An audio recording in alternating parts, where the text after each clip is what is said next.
সরকার যুক্তরাষ্ট্রের সঙ্গে একটি চুক্তি করতে যাচ্ছে, যে চুক্তির ধারাগুলো প্রকাশ্যে জানানো হবে না। জানা যায় এতে সামরিক নিরাপত্তা সংক্রান্ত বিষয়ও যুক্ত আছে। এ ধরনের গোপনীয় চুক্তির বিষয়ে নাগরিক হিসেবে আমাদের প্রতিক্রিয়া কি হওয়া উচিত? খুবই গর্হিত একটি বিষয়। এনজিও বেসড এই সরকার এমন অনেক কাজ করছে যে কাজের সমালোচনা আমরা আসলে করতে বাধ্য। সাধারণত পলিটিক্যাল বিষয়গুলোতে আমরা কোনো মন্তব্য পারতপক্ষে করি না, কিন্তু সরকার এমন কিছু উদ্যোগ নিচ্ছে যে উদ্যোগগুলো আমাদের সাথে, অর্থাৎ দেশের মানুষের সাথে কোনো কোনো ক্ষেত্রে বিশ্বাসঘাতকতার শামিল।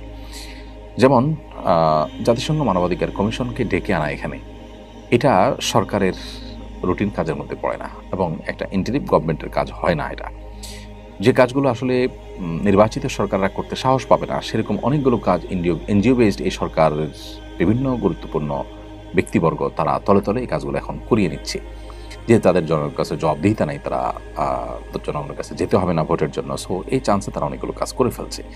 এই কাজটি অর্থাৎ যুক্তরাষ্ট্রের সাথে এরকম কোনো গোপন চুক্তি করা, সেরকম একটি কাজ। জনগণের ট্যাক্সের টাকায় চলা সরকার কোনোভাবেই জনগণের কাছে লুকিয়ে কোনো চুক্তি করতে পারে না। আমি মনে করি এটা গর্হিত কাজ এবং এখান থেকে সরকারের সরে আসা উচিত। হামিদুর রহমান রাসেল আপনি লিখেছেন, মা চাচা এবং ফুফুদের সঙ্গে সম্পর্ক রাখতে নিষেধ করেছেন।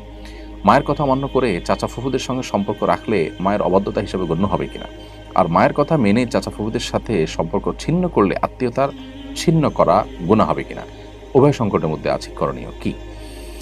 প্রথম কথা হলো, চাচা এবং ফুফু এরা আপনার রক্ত সম্পর্কীয় আত্মীয়, খুব কাছের আত্মীয়।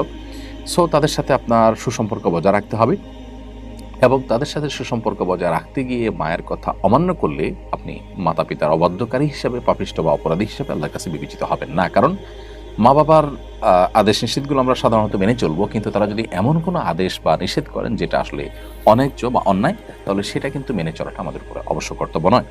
নবী করিম সাল্লাল্লাহু আলাইহি ওয়াসাল্লাম একটি হাদিস আছে, এই বিশুদ্ধ সূত্রে বর্ণিত হয়েছে, মুসনাদ আহমদ রাদিয়াল্লাহু তাআলা থেকে এই হাদিসটি বর্ণিত হয়েছে যে নবী সাল্লাল্লাহু আলাইহি ওয়াসাল্লাম বলেছেন, লা তুআতা লি মাখলুকিন ফি মাসিয়াতিল খালিক আও ফি মাসিয়াতিল্লাহ।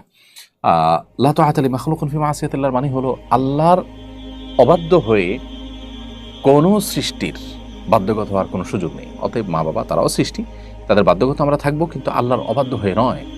আল্লাহর অবাধ্য হওয়ার বিষয় যদি তাদের আদেশ থাকে, তাহলে সেক্ষেত্রে তাদের আদেশকে আমরা মানব না, বিনয়ের সাথে সেটাকে তাদেরকে বুঝিয়ে বলবো, কিংবা অপরাগতার কথা জানাবো, কিংবা অন্য কোনোভাবে সেটাকে ইগনোর করবো, কিন্তু আমরা অন্যায় লিপ্ত হব না।